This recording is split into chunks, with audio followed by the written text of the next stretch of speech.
দামি হয়। যখন আযাব গজবের সরঞ্জামগুলা কবরের ভিতরে হাতের দিক দিয়ে আসতে থাকে, দাফাতুস সাদাকা, দান সদকা তারে প্রতিহত করে, তাকে রক্ষা করে, তাকে সেভ করে, দুনিয়াতেও বালা মুসিবত থেকে বাঁচায় দেয়, পরকালেও বাঁচাবে। আমি আপনাদের এ ব্যাপারে একটা সুন্দর ঘটনা শোনায় দেই। পয়গম্বর ঈসা আলাইহিস সালাতু ওয়াস সালামের জামানায় এমন একজন ধূপা ছিল যে মানুষের কাপড়গুলাকে ধৌত করত। আগেরকার যুগে এত পানির ব্যবস্থা ছিল না, নির্ধারিত কিছু মানুষ থাকতো, তারা ওই এলাকার সমস্ত কাপড় চোপড় নদী থেকে ধরে আনতো, তাকে ধূপা বলা হয়। ওই ধূপা মানুষের কাপড় নিয়ে নদীতে যাইতো। এরকম একটা ধূপা ছিল, কিন্তু তার চরিত্র ভালো ছিল না। মানুষের কাপড় উলট পালট করে, সিরা কাপড়, ভালো কাপড় দিয়ে সিরা কাপড় পরিবর্তন করে ভালো কাপড়টা বিক্রি করে দেয়। এই কারণে ওই এলাকার মানুষেরা ঈসা আলাইহিস সালামের কাছে চলে আসলো, গো পয়গম্বর, আমাদের ধূপাটা বড় খারাপ, ওর অত্যাচার আমরা অতিষ্ঠকে বারবার বারণ করেছি, কিন্তু ভালো করে কথা শোনে না। ওগো পয়গম্বর, আপনি তার জন্য একটু বদদোয়া করেন, আল্লাহ যাতে করে তারে দুনিয়া থেকে নিয়ে যা। সব কথা বিশ্লেষণ করে ঈসা আলাইহিস সালাতু ওয়াস সালাম আল্লাহর কাছে দোয়া করলেন, আল্লাহুম্মা লা তারুদ্দা বিজিম্লা তারুদ্দাহু বিজিম্মাতিন, আয় আল্লাহ, তুমি তারে তার জিম্মায় রাখো না, তোমার জিম্মায় নিয়ে যাও, অর্থাৎ তুমি তারে উঠায়া নাও। আল্লাহ, ও বড় জালেম, ও অন্যায় করে, আল্লাহ তুমি তারে দুনিয়াতে আর রাখো না। প্রতিবেশী সকলকে বলে দিলেন, তোমরা চলে যাও, ও আর বাঁচবে না। সকল মানুষ নিশ্চিতে বসে আছে, দুবার আজকে শেষ দিন, নদীতে গিয়ে যাবে, আর নদীর থেকে ফিরে আসতে পারবে না। দুবা গাট্টিটা নয়া নদীর দিকে রওনা করেছে। আল্লাহর কি মহিমা, রাস্তা দিয়ে হাঁটতেছে, হঠাৎ করে একজন ভিখারি চলে আসছে, বড় দুর্বল, একেবারে অসুস্থ।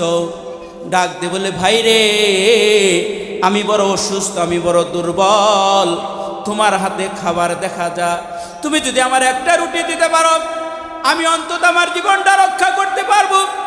দুবা গাঁটটি নেওয়ার সময় সাথে 3টা রুটি নিয়েছিলেন।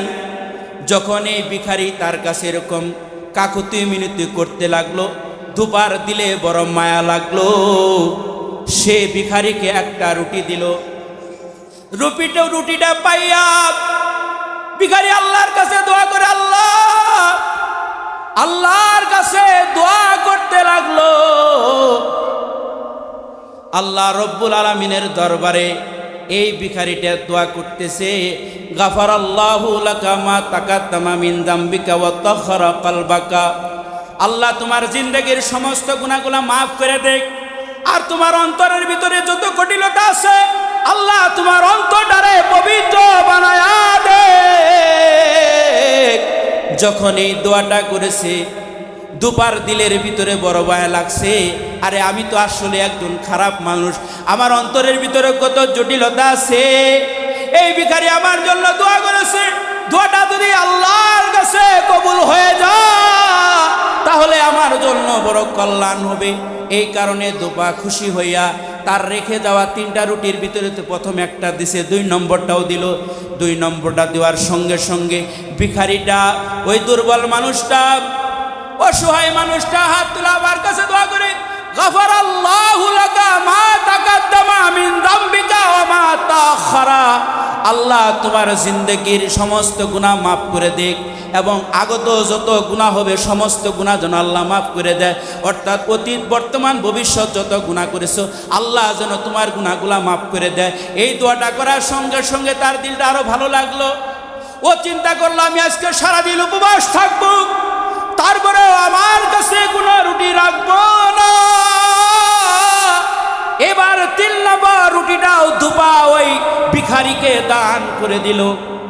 3 নম্বর রুটিটা পাইয়া ভিখারি আল্লাহর কাছে দোয়া করতেছে, হাফিজাকাল্লাহু তাআলা আন বালিয়াতিস সামা ওয়া বানাল্লাহু লাকা কাসরান ফিল জান্নাহ, আল্লাহ যেন তোমার আসমানের বালা মুসিবতগুলা দূর করে দেয়, এবং জান্নাতের ভিতরে তোমার যেন আল্লাহ একটা বাড়ি বানায়া দেয়,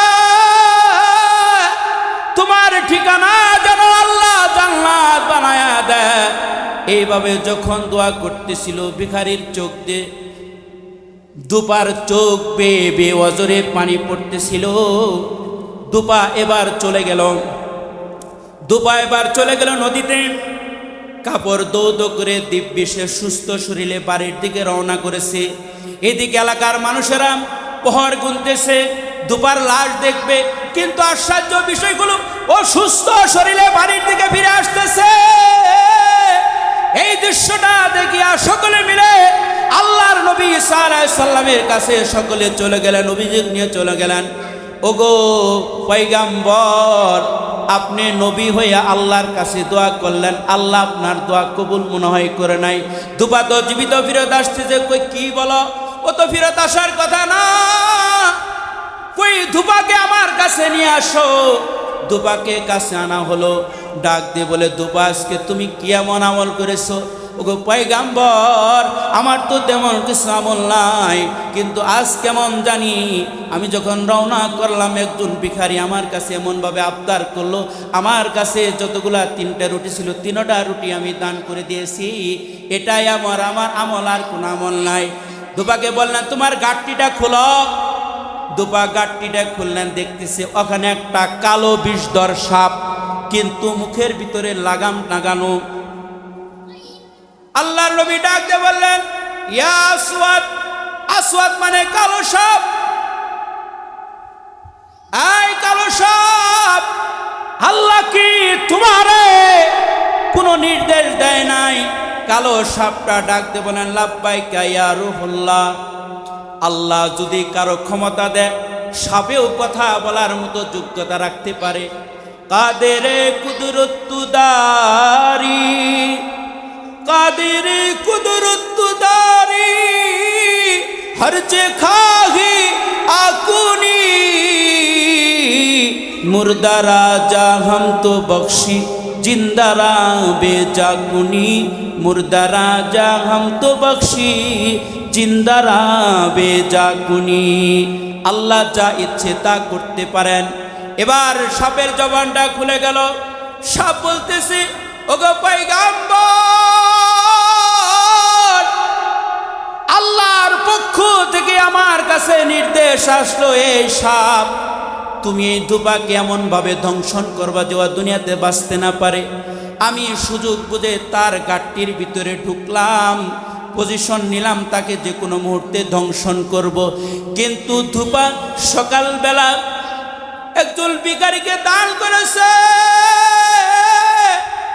আর আমার আল্লাহ রব্বুল আলামিন এই দুপার দানটাকে কবুল করে ফেলেছে। আল্লাহর নবী হাদিসের ভিতরে ইরশাদ করেন, আস-সাদাকাতু তারুদ্দুল বালা ওয়া তাজিদু ফিল দান সদকা এমন একটা জিনিস মানুষদেরকে বালা মুসিবত থেকে বাঁচায় দেয়, আর হায়াতের ভিতরে আল্লাহ তাআলা বরকত দান করে। যেহেতু এই দুপার দানটা আল্লাহ কবুল করেছেন, এই কারণে আমি যখন পজিশন নিতে গেলাম, একজন ফেরেশতা আয়সা আমার মুখের ভিতরে লাগাম লাগায় দিল, আমি আর তাকে দংশন করতে পারলাম না।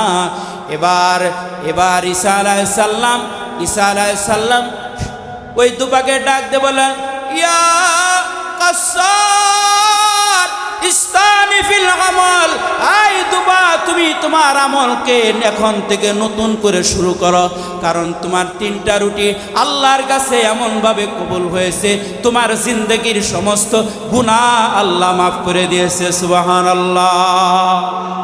বলেন তো ওই আল্লাহ এখনো আছে না নাই? আমরা যদি আজও দান করতে পারি, ওই দান আল্লাহ বিফলে দিবে না। আল্লাহ ওই দানটাকে সংরক্ষণ করে রাখবে। এই যে আজকে আমরা এখানে একত্রিত হয়েছি, আজকে মনে হয় কোরআনের আওয়াজ দিলে ঢোকার কারণে মনটা নরম হয়ে গেছে, দিলটাও নরম। মানুষের মন যখন নরম হয়, নরম জিনিসের ভিতরে চাষ করতে বড় সুবিধা হয়। জমি যদি নরম থাকে তখন ধান চাষ করা যায়, শক্ত হলে করা যায় না। ঠিক অনুরূপভাবে মানুষের দিলটা যখন নরম থাকে, আর ওই টাইমে যদি আল্লাহর জন্য কোনো কিছু করা হয়, আল্লাহ ওটা ফিরায় দেয় না, আল্লাহ ওটা কেউ কবুল করে না। আমার মন বলে আপনাদের মন এখন সকলেরই নরম, কারণ কোরআনের আওয়াজ আপনাদের কলবের ভিতরে ঢুকছে। এই কারণে আপনাদের কাছে আমি একটু আবদার দিয়ে দিলাম, যদি আপনাদের সুযোগ হয় এই কোরআনের প্রতিষ্ঠানের জন্য, এই কোরআনের জন্য যদি আপনারা কিছু অল্প কিছু যতটুকু পারেন দান করার ইচ্ছা যদি মন মানসিকতা থাকে, আমি আপনাদের জন্য প্রাণ খুলে দেওয়া করব। আল্লাহ যেন আজকের দানটা বিফলে না দেয়।